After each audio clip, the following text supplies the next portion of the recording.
বাইরে অ্যানায়ন দেখা যাচ্ছে, ব্রোমাইড, ক্লোরাইড, ফ্লোরাইড। মাঝখানে একটা গ্লাসের এই পাশে রুমের মধ্যে আছে বিভিন্ন cation, sodium, lithium, potassium, rubidium, caesium. এরা ক্যাটায়ন, বাইরে আছে তিনটা অ্যানায়ন। এই ক্যাটায়ন এবং অ্যানায়ন সবাই চাচ্ছে ক্যাটায়নগুলো অ্যানায়নের সাথে, অ্যানায়নগুলো ক্যাটায়নের সাথে সংযুক্ত হতে। বেচারা গ্লাস মাঝখান দিয়ে বাধা হয়ে দাঁড়িয়েছে। এখানে এই যে ভদ্রলোক টেবিলের উপর বসে আছে, উনি বলছেন, কি ব্যাপার, কি হয়েছে, তোমরা এরকম করতেছো কেন? সবাই ওইদিকে যাও। সবাইকে সে এদিকে যাওয়ার জন্য আহ্বান জানাচ্ছে। কিন্তু ক্যাটায়নের অ্যানায়নের প্রতি এক ধরনের আসক্তি দেখা যাচ্ছে, অ্যানায়নগুলোর ক্যাটায়নের প্রতি এক ধরনের আসক্তি দেখা যাচ্ছে। এবং সে বলছে, কি ব্যাপার, এত অ্যাট্রাকশন কি, জানালার ওই পাশে কি আছে? তার মানে হচ্ছে সে বুঝতেছে না বিষয়টা আসলে কি। শিক্ষার্থীরা, আমরা আজকে এই ক্যাটায়ন অ্যানায়নের মাধ্যমে যে আয়নিক যৌগ গঠিত হয়, সে আয়নিক যৌগের নামকরণ কিভাবে করতে হয় এবং ক্ষেত্রবিশেষে অন্যান্য অজৈব যৌগের কিভাবে নামকরণ করতে হয়, সেই বিষয়গুলো নিয়ে ক্রমান্বয়ে দেখার চেষ্টা করব। নামকরণের উপর আজকে আমাদের প্রথম ক্লাস অনুষ্ঠিত হচ্ছে। নামকরণের ক্ষেত্রে আমরা এই 4 ধরনের নামকরণ কেমিস্ট্রিতে দেখতে পাই। একটি হচ্ছে বাইনারি কম্পাউন্ড। বাইনারি কম্পাউন্ড মানে হচ্ছে যেখানে দুই ধরনের মৌল বা দুইটি মৌল থাকবে, দুটি মৌলের সমন্বয়ে যে যৌগটি গঠিত হবে সেটি হচ্ছে বাইনারি কম্পাউন্ড, যেমন সোডিয়াম ক্লোরাইড। টার্নারি কম্পাউন্ডস মানে হচ্ছে দুইয়ের অধিক যখন মৌলের সমন্বয়ে কোনো যৌগ গঠিত হবে সেটি হচ্ছে টার্নারি কম্পাউন্ড। কোঅর্ডিনেশন কম্পাউন্ড, এটাকে সন্নিবেশ যৌগ বলা হয় বা জটিল যৌগ বলা হয়। এটার মধ্যে আমাদের থার্ড ব্র্যাকেট থাকবে, জটিল আয়ন থাকবে, থার্ড ব্র্যাকেট ক্লোজ করে এর বাইরে কিছু অংশ থাকবে অথবা থাকবে না, এগুলো হচ্ছে জটিল যৌগ। আর অর্গানিক কেমিস্ট্রি হচ্ছে কার্বনের যৌগ। আমরা আপাতত প্রথম দুইটা ক্যাটাগরি নিয়ে আমাদের আলোচনাটাকে সীমাবদ্ধ রাখার চেষ্টা করব। ওকে, কম্পাউন্ডসকে যদি দুইটা এলিমেন্ট থাকে সেটা বাইনারি কম্পাউন্ড বলে, এই মাত্রই বললাম, যেমন সোডিয়াম ক্লোরাইড। মোর দেন 2 এলিমেন্টস যদি থাকে তাহলে টার্নারি কম্পাউন্ডস বলা হয়। দুইয়ের অধিক মৌল যদি থাকে, যেমন সোডিয়াম আছে, নাইট্রোজেন আছে, অক্সিজেন আছে, তাহলে এখানে দুইয়ের অধিক এলিমেন্ট বা মৌল আছে, তাই এটাকে বলা হচ্ছে টার্নারি কম্পাউন্ডস। এবার আমরা আগাই। নামকরণের একদম আমি বেসিক থেকে শুরু করেছি। এই নামকরণগুলো যেটা তোমাদের স্কুলে শিখে আসার কথা ছিল, সেই বিষয়গুলো আমরা এখানে টাচ করার চেষ্টা করব। সো আস্তে আস্তে আমরা কঠিনের দিকে যাব।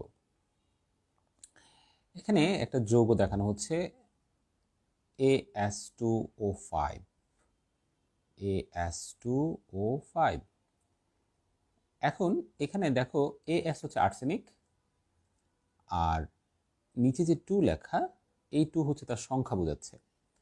তার মানে কোনো একটা যৌগের মধ্যে যখন কোনো একটা মৌল একের অধিক থাকবে, সেই সংখ্যাটা ওই মৌলের নিচে লিখতে হয়। যেমন এখানে আমি AS লেখার পর নিচে ছোট করে সংখ্যাটা লিখতে হবে।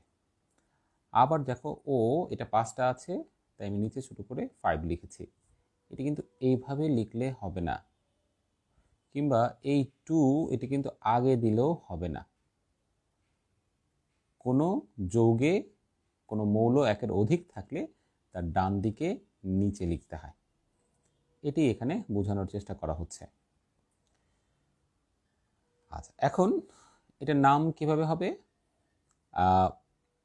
প্রথম যে মৌলটা আছে সেটার নাম আগে বলতে হবে। তাহলে প্রথম মৌল হচ্ছে এখানে আর্সেনিক, তারপরে মৌল আছে অক্সিজেন। এখন এই অক্সিজেনের ক্ষেত্রে সেটা সংখ্যা আছে 5টা, তাই পেন্টা, এবং আর্সেনিক যেহেতু 2টা ছিল তাই ডাই। অর্থাৎ ডাইআর্সেনিক পেন্টা।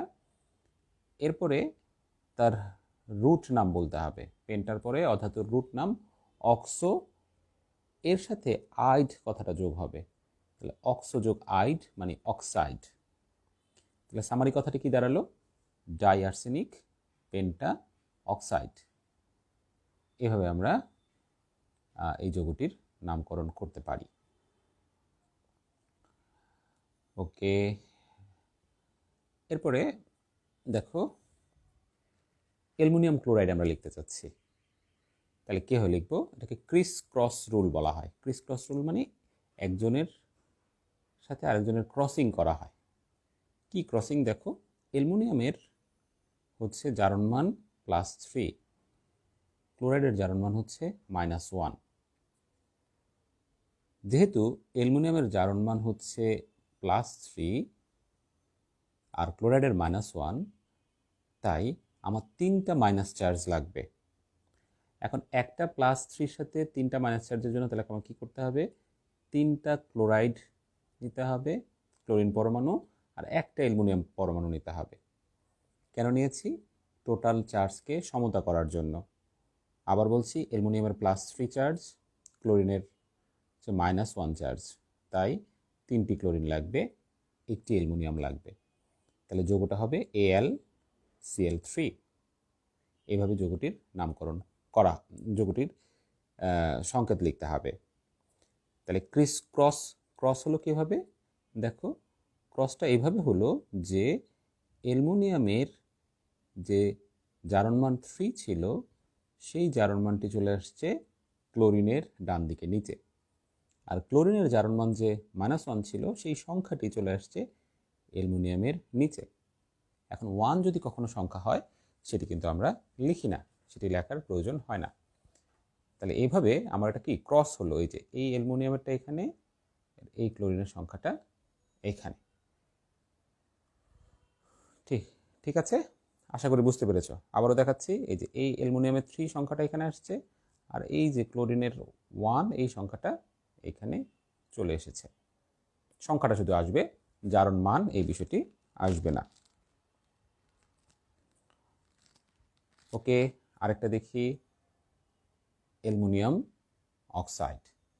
তাহলে প্রথমে অ্যালুমিনিয়ামের +3, অক্সিজেনের -2।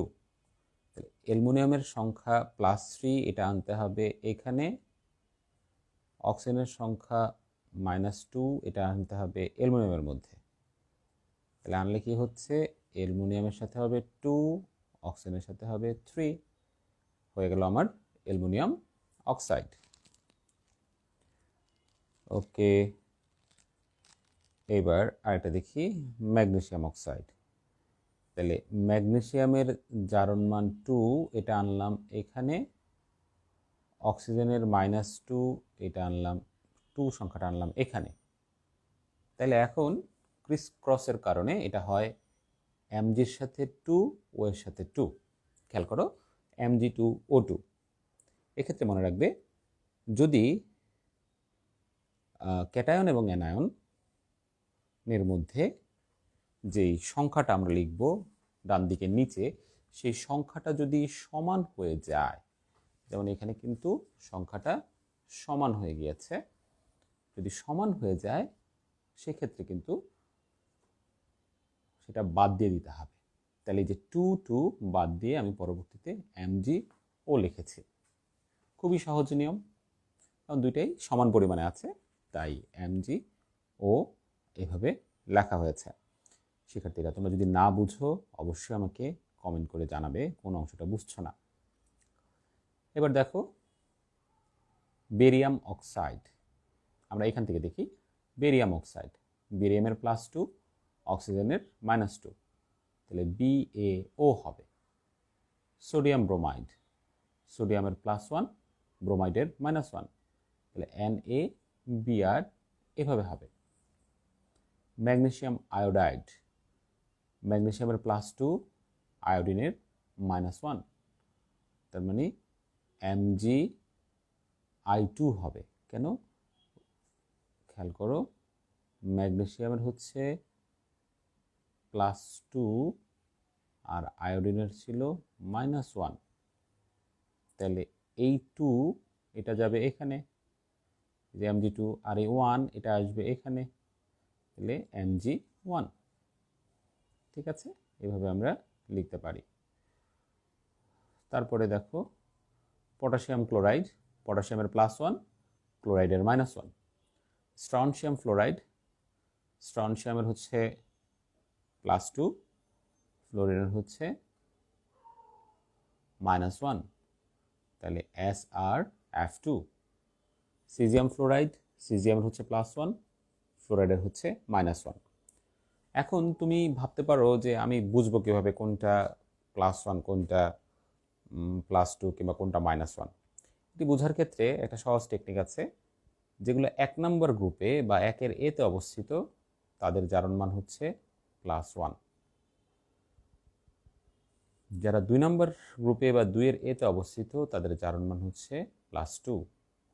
যারা 3-এর এতে অবস্থিত তাদের সাধারণত জারণ মান হচ্ছে +3।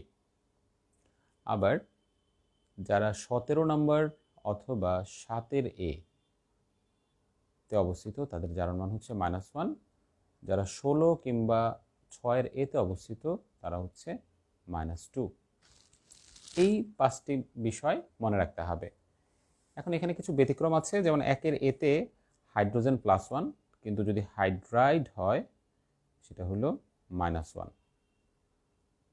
ঠিক আছে শিক্ষার্থীরা, অক্সিজেনের ক্ষেত্রে অক্সিজেন হচ্ছে যদি পারঅক্সাইড হয় তাহলে -1, সুপার অক্সাইড হলে -1/2। এগুলো হচ্ছে ব্যতিক্রম। দেখো এখানে যতগুলো বলেছি সেগুলো কিন্তু এই 5টা গ্রুপেরই মোটামুটি সদস্য, 1, 2, 3 অথবা 6-এর এ, 7-এর এ। ওকে, এইবার দেখো এটা হলো ClO3-1। এটা লিখি, আচ্ছা এটা ClO3-1। এখানে একটা জিনিস খেয়াল করো, এখানে কিন্তু একাধিক পরমাণুর উপরে টোটাল জারণ মান। এটাকে বলা হয় পলি অ্যাটমিক আয়ন।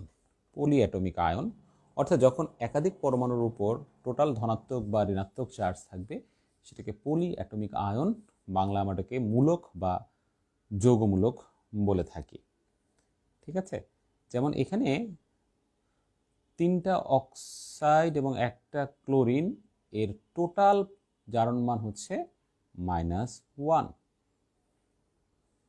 ওকে, এখন এটা কিভাবে আসছে সেটা চাইলে কিন্তু আমরা বের করতে পারি। যেমন ধরো এক্ষেত্রে 3টা অক্সাইডের -6 আর 1টা ক্লোরিনের হচ্ছে +7, +5, সরি +5। তাহলে কি দাঁড়ালো, 3টা অক্সিজেনের -6, 1টা ক্লোরিনের +5। এখন আমি যদি যোগ করি তাহলে +5 আর -6 এটা যোগ করলে হয় -1। এই জন্য টোটাল এটার উপরে আমি চার্জ দিচ্ছি -1। তার মানে যেগুলো যৌগমূলক বা মূলক তাদের ভিতরে যে পরমাণুগুলো থাকে তাদের প্রত্যেকের একটা নির্দিষ্ট জারণ মান থাকে। সেই জারণ মানগুলো যোগ বিয়োগ করলে শূন্য হয় না, সেটা আইদার পজিটিভ ভ্যালু হয় অর নেগেটিভ ভ্যালু হয়, সেই জন্য সেই ভ্যালুটা এখানে বসাতে হয়। এবার একটু আগাই, এই যে দেখো এখানে একটা করে দেখানো হয়েছে ফসফেটের ক্ষেত্রে এটা কেন 3- বা -3। কারণ হচ্ছে একটা ফসফরাসের হচ্ছে 5+ বা +5, আর 4টা অক্সিজেনের প্রতিটা -2 করে, তাহলে 4টার জন্য হবে -8। এখন আমি যদি +5 আর -8 যোগ করি তাহলে -3 আসে, সেই মানটাই এখানে উপরে দেওয়া হয়েছে। ঠিক আছে শিক্ষার্থীরা, খুবই সিম্পল। এখন এক্ষেত্রে মনে রাখবে এই 4 হচ্ছে অক্সিজেন পরমাণুর সংখ্যা, আর এই যে -3 যেটা লিখেছি সেটা কিন্তু টোটাল এই PO4 এর উপরের চার্জ, অর্থাৎ PO4 এর উপরে টোটাল চার্জ হচ্ছে -3। এটা হচ্ছে একটা ফসফেট, এটা একটা যৌগমূলক। ওকে, তার মানে ফসফরাস এবং অক্সিজেন এই সবগুলো প্লাস মাইনাস করলে আলটিমেটলি -3 হয়ে থাকে। আচ্ছা, এবার সামনের দিকে দেখি। যেমন ধরো এখানে ব্রেকেট দেওয়ার কিছু ফ্যাক্টরের কথা ব্যাখ্যা করা হয়েছে। যেমন ধরো সোডিয়াম নাইট্রেট। এখন সোডিয়াম নাইট্রেট লেখার সময় নাইট্রেট পুরাটা হচ্ছে একটা যৌগমূলক, এটা টোটাল চার্জ হচ্ছে -1, আর সোডিয়াম হচ্ছে একটা ক্যাটায়ন যার চার্জ হচ্ছে +1। তাহলে যেহেতু এক্ষেত্রে যৌগমূলকটি একবার মাত্র এসেছে বা একটি মাত্র নাইট্রেট যৌগমূলক আছে, তাই এখানে ব্রেকেট দিতে হবে না।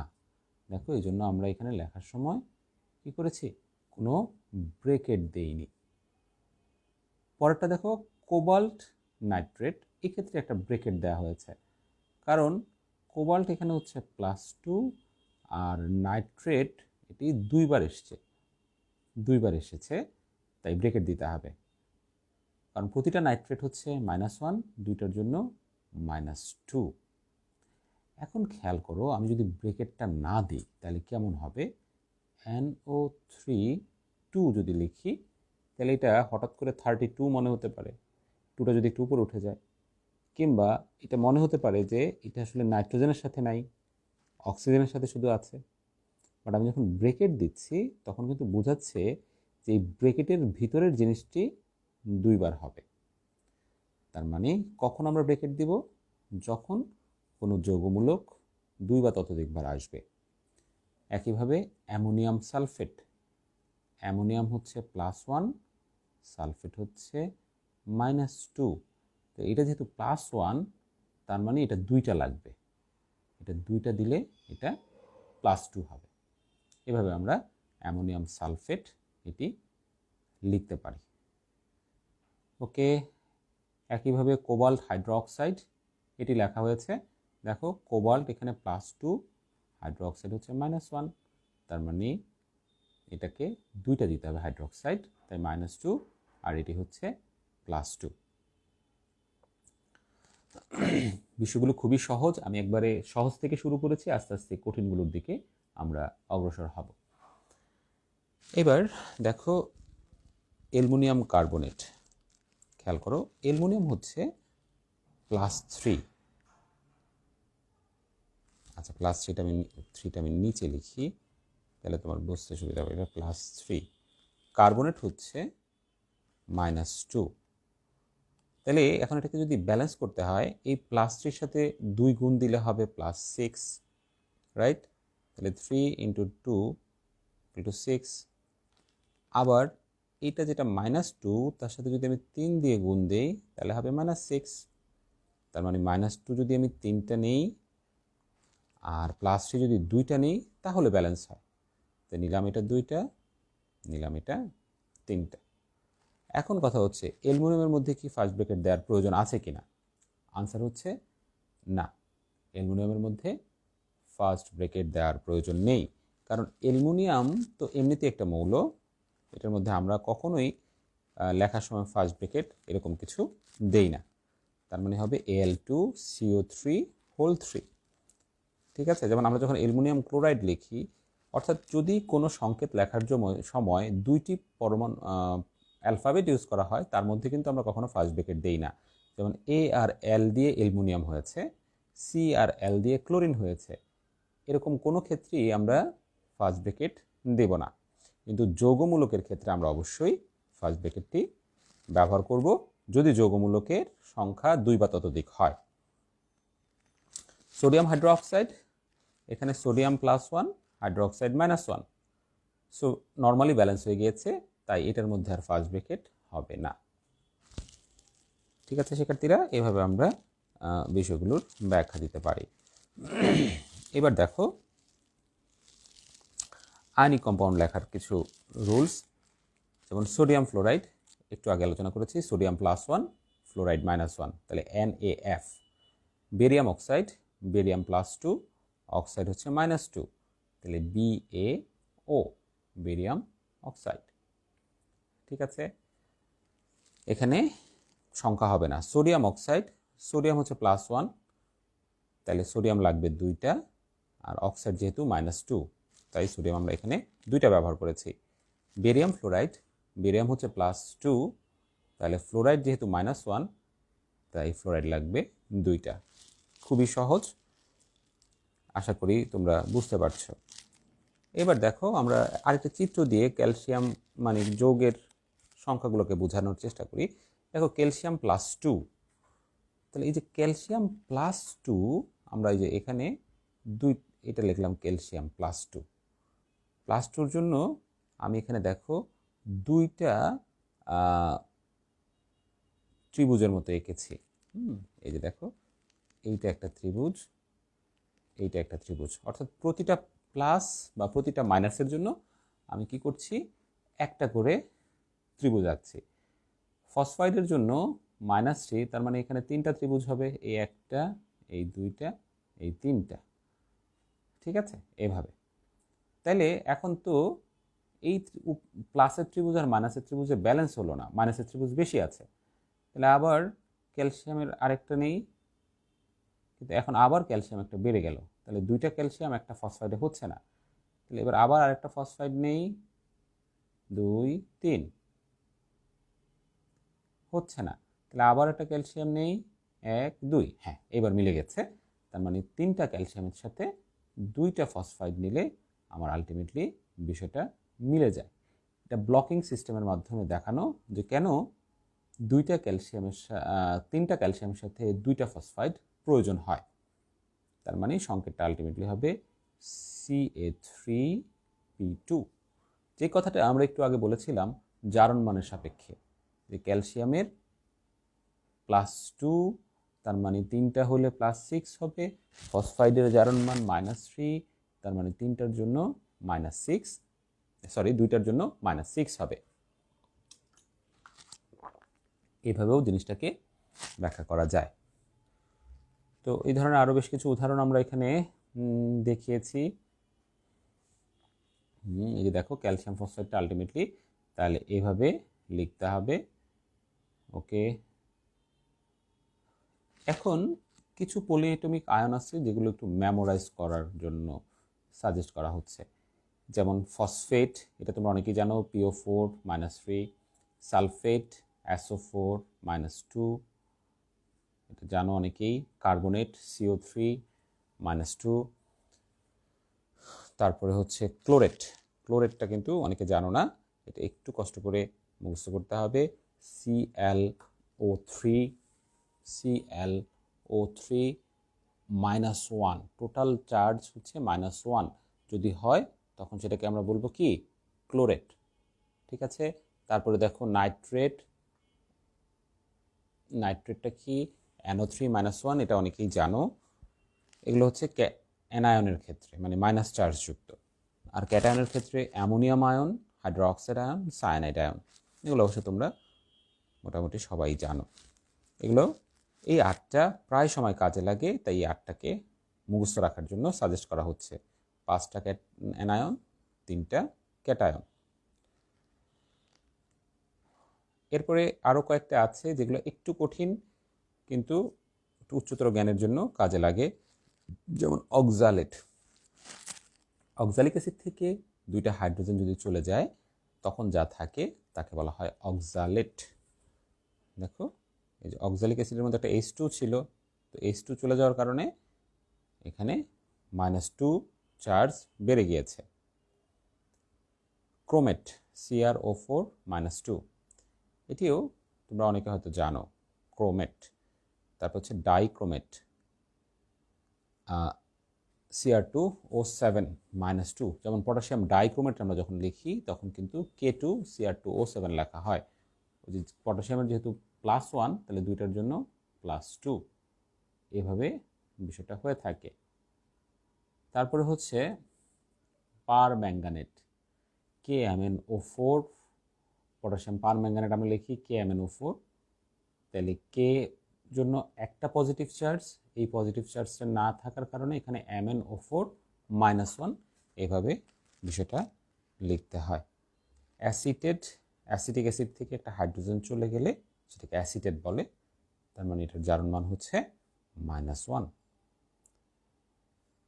ওকে, তারপর এরকম আরও কয়েকটা দেখি, যেমন দেখো পার ব্রোমেট আয়ন BrO4-1, এটা তোমার Cl থাকলে হয়তো পার ক্লোরেট আয়ন। আমরা এই যে এটা দিয়ে বলি, এটা থেকে পরীক্ষায় কিন্তু প্রায় একটা প্রশ্ন আসে। এটা হলো পার ক্লোরেট আয়ন, এটা হচ্ছে ক্লোরেট আয়ন, এটা হচ্ছে ক্লোরাইট আয়ন, এটা হচ্ছে হাইপোক্লোরাইট আয়ন। তার মানে আমরা দেখতে পাচ্ছি এখানে ক্লোরিনের 4 ধরনের জারণ মান আমরা দেখতে পাচ্ছি। ব্রোমিন দিয়ে বললে পার ব্রোমেট, ব্রোমেট, ব্রোমাইড এবং হাইপোব্রোমাইড আয়ন, হাইপোব্রোমাইড আয়ন। সবচেয়ে বেশি জারণ মান কোনটাতে? প্রথমটাতে কত? +7, এটা +7, ঠিক আছে।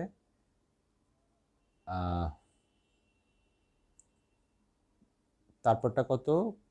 +5, জাস্ট এ মিনিট। তারপরটা কত? তারপরটা হচ্ছে +3, তারপরটা হচ্ছে +1। এভাবে আমার ব্রোমিনের বা যে কোনো হ্যালোজেনের 4টা জারণ মান থাকে যৌগের মধ্যে, আরেকটা আছে অ্যানায়ন হিসেবে -1। সো যৌগমূলকে আমরা যে 4টা জারণ মান পাচ্ছি তার মধ্যে সবচেয়ে বড় জারণ মানটা হচ্ছে পার যোগ এট, পার ব্রোমেট। তারপরটা হচ্ছে শুধু এট, পার কথাটা নেই।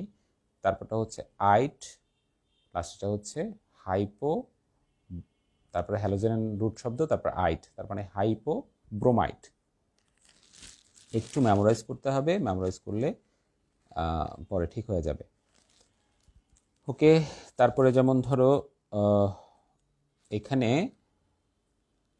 এই যে ক্লোরিন আয়োডিন দিয়ে একইভাবে হবে। এখন এইখানে দেখো কার্বনেট একটা লেখা হয়েছে, কার্বনেট। তাহলে কার্বনেটের মধ্যে আমার এটাকে নর্মাল হিসেবে বলা হচ্ছে, এটার থেকে একটা অক্সিজেন বেশি হচ্ছে CO4-এ। আমি উপরটার দিকে তাকাই, উপরে ছিল 3টা অক্সিজেন, তাহলে 3টা অক্সিজেনের ক্ষেত্রে নর্মাল, একটা বেশি থাকলে সেটা পার দেওয়া হয়। তাহলে এটা যদি কার্বনেট হয় তাহলে এটা হবে কি? পার কার্বনেট। আর এটা হবে কার্বোনাইট, হাইপোকার্বোনাইট, ঠিক আছে। একইভাবে নাইট্রেট, একটা অক্সিজেন বেশি, তাহলে পার নাইট্রেট, এটা নাইট্রাইট, এটা হচ্ছে হাইপো নাইট্রাইট আয়ন। তবে আমরা এগুলো আসলে ব্যবহার খুব একটা করি না, এই যে এইটাও করি না, এটাও আসলে তেমন একটা ব্যবহার আমাদের পাই না। হ্যালোজেনের ক্ষেত্রে আমরা এক অক্সিজেনগুলো সাধারণত দেখে থাকি, অন্যগুলোর ক্ষেত্রে এটা খুব একটা আমরা দেখতে পাই না, ঠিক আছে। ওকে, তাহলে আমি মোস্ট ইম্পর্টেন্ট যেগুলো সেগুলো নিয়ে বললাম। এখানে যেমন আছে ফসফেট, ফসফাইড, সালফেট, সালফাইড।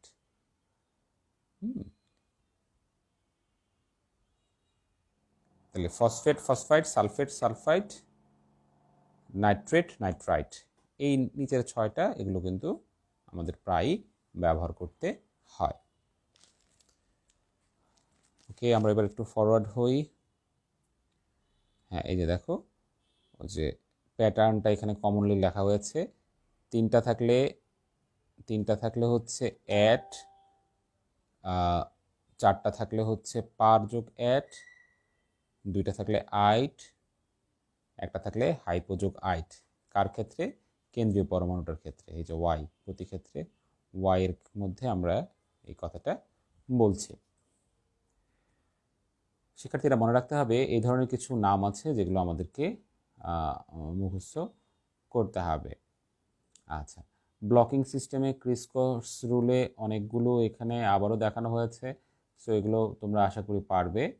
এই যে দেখো অ্যালুমিনিয়াম নাইট্রাইট, এক্ষেত্রে অ্যালুমিনিয়ামেরও +3, নাইট্রাইটেরও -3, তাই অ্যালুমিনিয়াম নাইট্রাইট লেখার সময় শুধুমাত্র ALN এভাবে লেখা হয়েছে, এখানে আর কোনো কিছু সংযুক্ত হয়নি। কপার হাইড্রোক্সাইড CuOH হোল 2 এভাবে হয়েছে। তারপরে দেখো lead 4 এর সাথে নাইট্রাইট, lead 4 এর সাথে নাইট্রাইট আসে, এটা কিন্তু একটা একটু ইন্টারেস্টিং বিষয় যে lead 4 এর সাথে নাইট্রাইট আসলে কীভাবে লিখতে হবে। দেখো lead 4 আর নাইট্রাইট হচ্ছে 3, তাহলে lead-এর সাথে 3 বসবে, নাইট্রাইটের সাথে 4 বসবে, এই জন্য দেখো 1 2 3টা lead আর নাইট্রাইট হচ্ছে 1 2 3 4টা। এভাবে আমরা lead 4 নাইট্রাইট Pb3N4 এই যৌগটি পেয়ে থাকি। সো ক্রিস ক্রস রুলের এই জিনিসগুলো আশা করি তোমরা সবাই বুঝতে পেরেছ। তারপরে হচ্ছে ক্যাটায়ন এবং অ্যানায়ন। এক্ষেত্রে যারা ক্যাটায়ন তাদের সাধারণত যে ধাতুর নামটা থাকে বা নর্মাল যে নামটা থাকে সেই নামটাই ব্যবহার করা হয়, যেমন হাইড্রোজেন, লিথিয়াম, সোডিয়াম, পটাশিয়াম। দেখো তার মানে এখানে আর কোনো চেঞ্জ আসে নাই।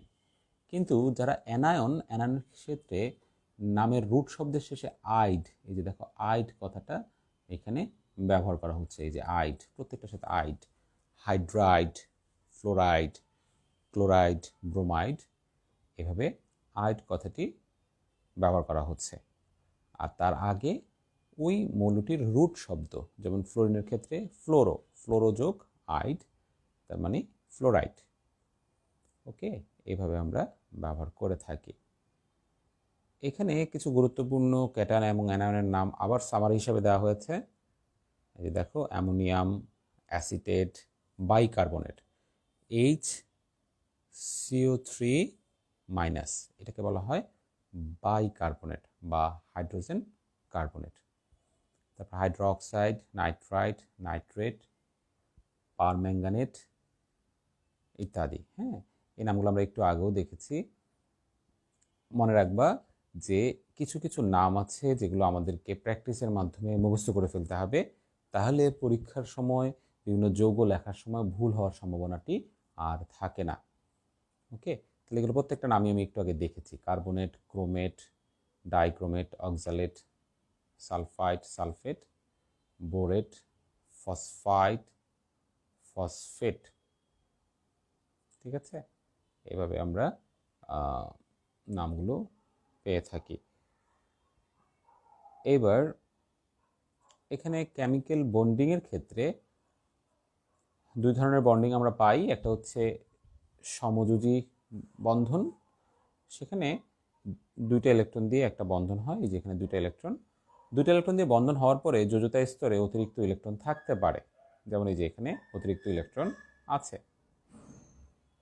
আর আয়নিক বন্ধনের ক্ষেত্রে ক্যাটায়ন এবং অ্যানায়ন যখন ঘটিত হয়, ক্যাটায়ন এবং অ্যানায়নের মধ্যে স্থির বৈদ্যুতিক আকর্ষণ বল কাজ করে, তখন কিন্তু অস্টক নিয়ম ফলো করে।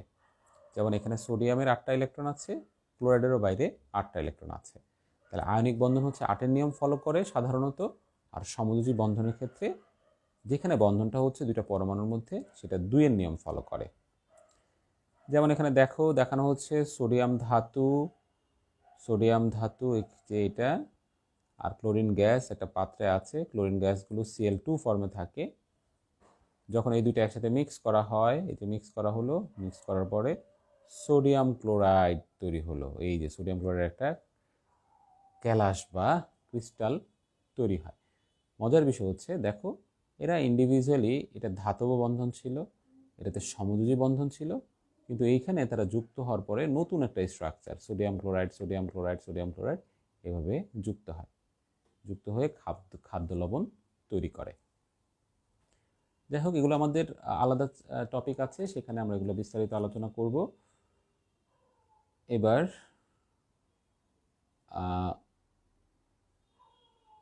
আমরা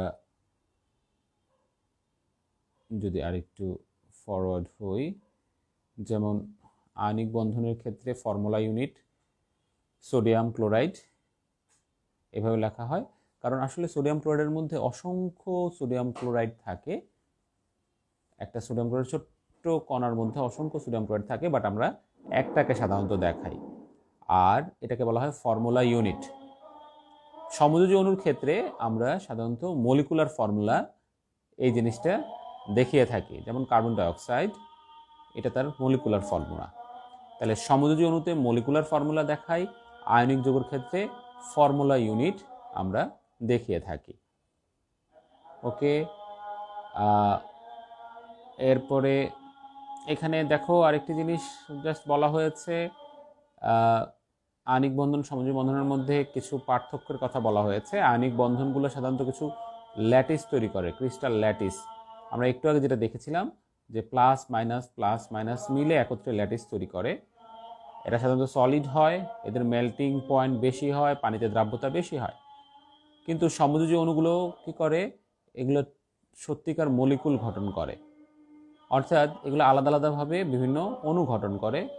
এরা সাধারণত লিকুইড বা গ্যাস হয়, লো বয়েল মেল্টিং পয়েন্ট থাকে, আর পানিতে সলিবিলিটি খুব একটা থাকে না। তড়িৎ পরিবাহিতাও সমযোজী অণুগুলোর সাধারণত থাকে না, কিন্তু আয়নিক যৌগগুলোর ক্ষেত্রে সাধারণত তড়িৎ পরিবাহিতাও দেখতে পাওয়া যায়। ওকে, দেখো এই যে আয়নিক বন্ধনের ক্ষেত্রে এরকম প্লাস মাইনাস মিলে কিছু ক্রিস্টাল ল্যাটিসের মতো তৈরি করে। এই যে ব্লক, ক্রিস্টাল ল্যাটিসের কিছু ব্লক তৈরি হচ্ছে। এই যে দেখো, এটা হচ্ছে একটা ব্লক, এই যে এটা হচ্ছে আরেকটা ব্লক, এই যে এটা হচ্ছে আরেকটা ব্লক, এটা হচ্ছে আরেকটা ব্লক। সামনে আমরা এই যে 4টা ব্লক দেখতে পাচ্ছি। এভাবে প্লাস মাইনাস মিলে অনেকগুলো ব্লক তারা তৈরি করে। ওই চিত্রটারই একটা ডিফারেন্ট শেপ ত্রিমাত্রিকভাবে। এই যে দেখো, সবুজ কালার এবং কালো কালার দিয়ে দেখানো হচ্ছে। তার মানে এখানে ক্যাটায়ন এবং অ্যানায়নগুলো এইভাবে ক্রিস্টাল ব্লকের মধ্যে অবস্থান করে। সমযোজীর ক্ষেত্রে আসলে এরকম কোনো ঘটনা ঘটে না। সমযোজীর ক্ষেত্রে আমার কি হয়, অণুগুলো সত্যিকারের বন্ধন তৈরি করে, এই যে শেয়ারিংয়ের মাধ্যমে এখানে বন্ধন তৈরি করছে। ওকে, তাহলে আমরা এখানে বেশ কিছু গুরুত্বপূর্ণ জিনিস দেখলাম নামকরণের ক্ষেত্রে। এরপর হচ্ছে লুইস একজন বিজ্ঞানী, উনি একটা স্ট্রাকচারের কথা প্রস্তাবনা করেছেন। সেটা হচ্ছে এই যে এরকম, দেখো যোজ্যতা স্তরের ইলেকট্রনগুলো সমযোজী অণুর ক্ষেত্রে আমরা কখনো ডট কখনো ক্রস দিয়ে দেখাই। যেমন দেখো কার্বনের এখানে কি আছে, যোজ্যতা স্তরে 4টা ইলেকট্রন আছে, যেগুলোকে ডট চিহ্ন দিয়ে, এই যে একটা ডট, 2টা ডট, 3টা ডট, 4টা ডট দিয়ে দেখানো হয়েছে। আর ফ্লোরিনেরগুলো ক্রস চিহ্ন দিয়ে দেখানো হয়েছে। তার মানে বিষয়টা হচ্ছে এরকম, কার্বনের 1 2 3 4, আর ফ্লোরিনেরগুলো 1 2 3 4 5 6 7 8, এইভাবে। হ্যাঁ, ফ্লোরিনের 1 2 3 4 5 6 7 8। তো তোমরা বুঝতে পারছো, অর্থাৎ ডট এবং ক্রস দিয়ে আমরা কি করব, কার্বন এবং ফ্লোরিনের যোজ্যতা স্তরের ইলেকট্রনগুলো দেখাবো। আবার শুধু ডট দিয়েও দেখানো যায়। কমন ইলেকট্রন দুজনের জন্যই কাউন্ট হবে, যেমন এই যে এটা কমন ইলেকট্রন। আবার এই যে ফ্লোরিনের এখানে 6টা আছে, আর এই 2টা আছে 8টা, আর কার্বনের 2 4 6 8টা। ঠিক আছে, এটিকে বলা হয় লুইস ঘটন। অনেক সময় আমরা এই লুইস ঘটনটি দেখিয়ে থাকি। এই যে দেখো, এখানে মিথেনের ক্ষেত্রে দেখানো আছে, নাইট্রোজেন ট্রাই আয়োডাইডের ক্ষেত্রে দেখানো আছে, কার্বন ডাই অক্সাইডের ক্ষেত্রে দেখানো আছে। এগুলো খুব সহজ জিনিস, তোমরা চাইলে সহজে এগুলো শিখতে পারবে। ওকে, তাহলে আমরা দেখলাম। এরপরে দেখো বাইনারি কম্পাউন্ডসের ক্ষেত্রে আমরা অনেক সময় প্রিফিক্স ইউজ করি। যদি একটা হয় মনো কথাটা লিখলেও হয়, না লিখলেও হয়। 2টা হলে ডাই, 3টা হলে ট্রাই, টেট্রা, 5টা পেন্টা, 6টা হেক্সা, 7 হেপ্টা, 8 অক্টা, 9 ননা, 10 ডেকা। এই শব্দগুলো তোমরা অবশ্য অনেকেই জানো যে কি বাইনারির ক্ষেত্রে আমরা এই ধরনের শব্দ ব্যবহার করে থাকি। রাইটিং ফর্মুলাস অফ পলিঅ্যাটমিক আয়ন্স, যেমন ধরো যৌগমূলক, পলিঅ্যাটমিক আয়ন্স বলতে যৌগমূলক বোঝানো হচ্ছে সালফেট -2, বেরিয়াম +2। তাহলে বেরিয়াম সালফেট লেখার সময় দেখো যে BaSO4 এভাবে লেখা হয়েছে, কারণ দুইটাই, এটা একটা +2 একটা -2, তার মানে সংখ্যা অতিরিক্ত হবে না। ঠিক আছে, magnesium nitrite Mg2 NO2 NO2 যেহেতু -1 তার মানে এখানে দুইটা হবে। ঠিক আছে শিক্ষার্থীরা, এভাবে আমরা লিখতে পারি। অ্যামোনিয়াম ক্লোরেট, ক্লোরেট হচ্ছে ClO3, ClO3-র জারণ মান হচ্ছে -1, অ্যামোনিয়াম +1, তাই এটার আর অতিরিক্ত সংখ্যা বসবে না। ওকে, এরপর পলিঅ্যাটমিক আয়নস আছে, এরকম আরও কিছু উদাহরণ, যেমন এই যে ফেরিক নাইট্রেট, নাইট্রেট হচ্ছে -1, ফেরিক হচ্ছে +3, তার মানে FeNO3 লিখে এটা 3টা দিতে হবে। এই 3 সংখ্যাটা কিন্তু সহগ আকারে বসবে না, এই যে এই 3 সংখ্যাটা কোথায় যাবে, নিচে যাবে। অ্যামোনিয়াম ফসফাইড, ফসফাইড হচ্ছে -3, অ্যামোনিয়াম হচ্ছে +1, তাহলে অ্যামোনিয়াম দিতে হবে 3টা, তাহলে NH4 3P, এটি হচ্ছে অ্যামোনিয়াম ফসফাইড। ওকে, আমি তোমাদেরকে জাস্ট ধারণা দিচ্ছি, এই ধারণাগুলো কিন্তু তোমাদের কাজে লাগবে। তারপরে দেখো থায়োসালফেট, মনে রাখবে থায়ো মানে সালফার, কেমিস্ট্রিতে থায়ো বলতে সালফারকে বোঝায়, এটি সবসময় মনে রাখবে।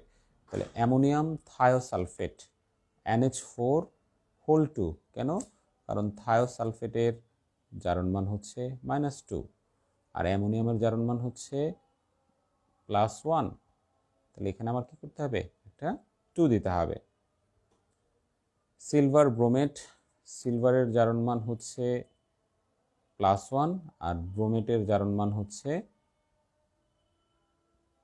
-1, তাহলে সিলভার ব্রোমেট হবে AgBrO3, এইভাবে এটা লেখা হয়ে থাকে। আচ্ছা, তারপরে দেখো এটা আমি একটু আগেও বলেছি, মনোডাইট্রাইটেট্রা, এটা আর বলবো, রিপিট করব না। এরপরে দেখো সমযোজী অণু লেখার সময় অধাতুতে অধাতুতে ঘুরিতে হয়, এই ক্ষেত্রে অধাতুর সংখ্যাটা কিন্তু লেখা হয়। দেখো N2O5, তাহলে N আছে 2টা, তাই ডাই নাইট্রোজেন বলতে হবে, O5 পেন্টা অক্সাইড। ঠিক আছে, তারপরে যেমন ধরো N2O3, তাহলে ডাই নাইট্রোজেন ট্রাই অক্সাইড, এখানে কিন্তু উল্টাপাল্টা করে দেওয়া আছে, এগুলো ঠিক করে লেখার জন্য বলা হয়েছে। তারপর CCl4 carbon tetrachloride, Ni3 nitrogen triiodide. Okay, তার মানে বোঝা গেল যে অধাতুর ক্ষেত্রে যদি সেটা সংখ্যায় একাধিক থাকে, সেটি তোমাকে কি করতে হবে, অবশ্যই মেনশন করতে হবে। ঠিক আছে শিক্ষার্থীরা, তারপরে দেখো কিউপ্রাস সালফাইড, Cu কপারের হচ্ছে আমার কত, কপারের হচ্ছে +1, তাহলে কিউপ্রাস সালফাইড লিখতে গেলে কপার যেহেতু +1 2টা লাগবে, আর সালফাইড যেহেতু হচ্ছে -2, তাই সালফাইড কি হবে, একটা হবে। ওকে, কিউপ্রাস সালফাইড। আচ্ছা, ওরিক নাইট্রাইট, ওরিক হচ্ছে +3, নাইট্রাইট হচ্ছে -3, তাহলে AuN, এভাবেই হবে, খুবই সহজ। তারপরে দেখো আয়রন 2 ফ্লোরাইড, আয়রন 2 ফ্লোরাইড মানে হচ্ছে আয়রনের জারণ মান 2, ফ্লোরাইডের তো আমরা জানি 1 -1, তাহলে আয়রন 2 ফ্লোরাইড হবে FeF2।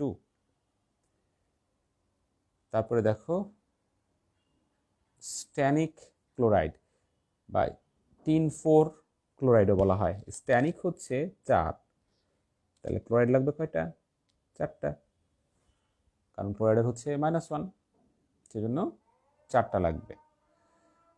তারপরে দেখো প্লাম্বাস ফসফাইড, প্লাম্বাস হচ্ছে +2, ফসফাইড হচ্ছে -3, তার মানে এটা লাগবে 3টা আর এই 2টা যাবে এখানে। ঠিক আছে, তাহলে আমরা এইভাবে করতে পারি। বাইনারি কম্পাউন্ডের ক্ষেত্রে দুই রকমভাবে আছে, কিছু কিছু মৌলের একাধিক জারণ মান আছে, সেটাকে নিম্ন জারণটা মানটাকে বলা হয় আস, উচ্চ জারণ মানটাকে ইক বলে। যেমন দেখো এটাকে বলা হচ্ছে ফেরাস ক্লোরাইড, আর FeCl3 এটাকে বলা হচ্ছে ফেরিক ক্লোরাইড। কিন্তু নতুন নিয়মে এটাকে রোমান হরফে, এই যে দেখো রোমান হরফে ফার্স্ট ব্র্যাকেটে লেখা হয় এবং ধাতুটার ইংরেজি নাম লেখা হয়, যেমন iron 2 chloride, iron 3 chloride, tin 2 oxide, tin 4 oxide. আর আগের নিয়মে স্ট্যানাস অক্সাইড, স্ট্যানিক অক্সাইড। দুইটাই প্রচলিত, তবে এটা হচ্ছে লেটেস্ট রুল, রোমান হরফে জারণ মানটি প্লট করা। তাহলে যাদের দুইটা জারণ মান আছে তাদের ক্ষেত্রে একটা লিস্ট আছে, দেখো এই যে Fe3 এটা হলো ফেরিক বা আয়রন 3, ফেরাস বা আয়রন 2। কপারের ক্ষেত্রে হচ্ছে +1 এবং +2। তাহলে কপারের যেটা +2 সেটা হবে ইক, দ্যাট ইজ কিউপ্রিক, আর যেটা +1 সেটা হবে কিউপ্রাস বা কপার 1 কপার 2। কোবাল্টের ক্ষেত্রে যেটা +2 সেটাকে বলা হয় কোবাল্টাস, 3কে বলা হয় কোবাল্টিক। টিনের ক্ষেত্রে স্ট্যানাস +2টা, আর স্ট্যানিক হচ্ছে +4। অ্যাকচুয়ালি আস কিংবা ইক থেকে বোঝা যায় না যে তার জারণ মানটা এক্স্যাক্টলি কত, শুধুমাত্র আমরা বুঝতে পারি আস মানে হচ্ছে ছোট। যেমন স্ট্যানাস বললে আমি কিন্তু বুঝতে পারছি না যে স্ট্যানাসে আসলে টিনের জারণ মান কত, 2 না 1 না 3। একইভাবে দেখো লেড 2, লেড 4 বা প্লাম্বাস প্লাম্বিক। মার্কারির ক্ষেত্রে 1 যেটা সেটা মার্কিউরাস, 2 যেটা সেটা মার্কিউরিক। তাহলে এইখানে লিস্টের মধ্যে আমি 1 2 3 4 5 6টা পেলাম। এরকম আরও একটা ইম্পর্ট্যান্ট আছে, সেটা হলো অরাস +1 আর ওরিক হচ্ছে +3। এগুলো জানলে মোটামুটি আর লাগে না, এগুলোই হচ্ছে মোস্ট ইম্পর্টেন্ট ধাতু যাদের দুইটা স্থিতিশীল জারণমান আছে। তারপরে দেখো এখানে যৌগের নাম, যেমন Hg2O, তাহলে ও হচ্ছে -2, Hg হচ্ছে +2। তাহলে Hg2+2 মানে হচ্ছে একটা Hg কত, +1। তার মানে এটা হলো মার্কারি 1 অক্সাইড বা মার্কিউরাস অক্সাইড। একইভাবে আমি যদি পরেরটা দেখি HgO, এখানে কিন্তু একটা Hg এর জারণ মান হচ্ছে +2, তার মানে এটা হবে মার্কিউরিক অক্সাইড বা মার্কারি 2 অক্সাইড। একইভাবে নিচেরটা দেখো CuF2, তার মানে এটা কপার হচ্ছে 2, তাহলে কপার 2 বা কিউপ্রিক ফ্লোরাইড। আর নিচেরটাতে কপারের হচ্ছে এখানে 1, তাহলে কপার 1 সালফাইড বা কিউপ্রাস সালফাইড। ঠিক আছে, সো 1 2 3 4 দিয়ে বলাটাই সেফ, সেক্ষেত্রে আর কোনো ঝামেলা হয় না। যেমন ক্রোমিয়ামের দেখো এখানে জারণ মান হচ্ছে কত, +3, তাহলে ক্রোমিয়াম 3 অক্সাইড। তাহলে আমাকে আসিক এই জিনিসগুলোর তখন ব্যবহার করার প্রয়োজন হয় না, যদি আমরা রোমান হরফে সেই ভ্যালুটাকে কি করে দিই, প্লট করে দিই। তো ঠিক আছে শিক্ষার্থীরা, আমরা আজকে অনেকগুলো নামকরণ নিয়ে দেখলাম, অনেকগুলো বিষয় দেখলাম। তো তোমরা বিষয়গুলো আবার দেখবে, এগুলো কিন্তু বেশি বেশি প্র্যাকটিস করতে হবে, প্র্যাকটিসের মাধ্যমে আত্মস্থ করতে হবে। আর নামকরণটা একটা বেসিক জিনিস, এই জিনিসগুলো যত ভালো পারবে কেমিস্ট্রিতে বিভিন্ন যৌগ রিঅ্যাকশন লেখা তোমার জন্য তত ইজি হবে। তো ঠিক আছে, সবাই ভালো থাকো, সুস্থ থাকো। আসসালামু আলাইকুম।